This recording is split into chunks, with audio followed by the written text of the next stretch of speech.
2 spoon போதும். Lion date syrup, இதுல iron, fibre, vitamins, நோய் எதிர்ப்பு சக்தி அதிகமா இருக்கு. Lion date syrup.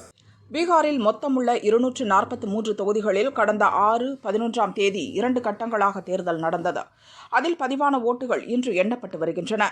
என்டிஏ கூட்டணியில் இடம்பெற்றுள்ள பாரதிய ஜனதா, ஐக்கிய ஜனதா தளம் தலா 80 இடங்களை தாண்டி முன்னிலை பெற்றுள்ளன. மத்திய அமைச்சர் சிராக் பஸ்வானின் லோக் ஜனசக்தி ராம்விலாஸ் கட்சி 22 இடங்களில் முன்னிலை வகிக்கிறது. முன்னாள் முதல்வர் மாஞ்சியின் ஹிந்துஸ்தானி அவாம் மோர்ச்சா 4 இடங்களில் முன்னிலை வகிக்கிறது. அந்த வகையில் என்டிஏ கூட்டணி 190 இடங்களுக்கு மேல் முன்னிலையில் உள்ளது. எதிர்க்கட்சிகளான ராஷ்டிரிய ஜனதா தளம் 30 இடங்களுக்கு மேல் முன்னிலை பெற்றுள்ளது. காங்கிரஸ் 5 இடங்களிலும், கம்யூனிஸ்ட் 6 இடங்களிலும் முன்னிலை வகிக்கிறது. இதன் மூலம் என்டிஏ கூட்டணி எதிர்பார்த்ததை விட மிகப்பெரிய வெற்றி பெறும் நிலையில் வலுவாக உள்ளது. ஆட்சி அமைக்க 122 இடங்களில் வெற்றி பெற வேண்டும் என்ற நிலையில் என்டிஏ கூட்டணியின் முன்னிலை நிலவரம் 200 இடங்களை நோக்கி செல்வதால் அந்த கூட்டணியின் வெற்றி கிட்டத்தட்ட உறுதியாகியுள்ளது.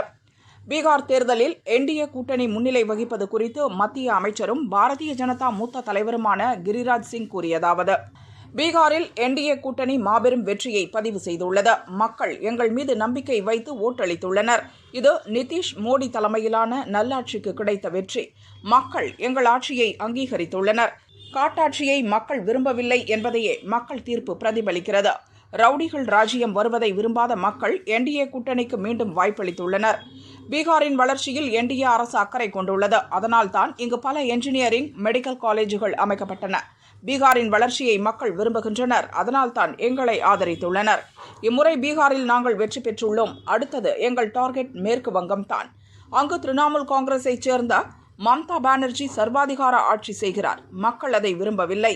மேற்கு வங்க சட்டசபை தேர்தலிலும் இதே போன்ற ஒரு தீர்ப்பை மக்கள் வழங்குவர். அங்கும் நாங்கள் வெற்றி பெறுவோம் என்றார்.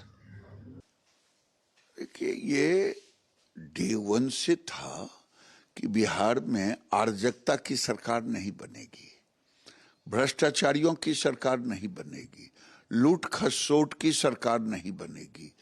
बिहार की जनता अमन, चैन, शांति, न्याय के साथ विकास, वही हुआ। आज का युवा भले ना वो दिन देखा हो, लेकिन उनके घर के बुजुर्ग तो देखा है। जब 1 साल सरकार में रहते हैं तेजस्वी, तो क्या अराजकता फैलाने की कोशिश करते हैं, सब देखा है। ये विकास की जीत हुई है, सामाजिक समरसता की जीत हुई है। और मैं तो कहूँगा बिहार की जीत हमारी है, अब अगली बारी बंगाल की है।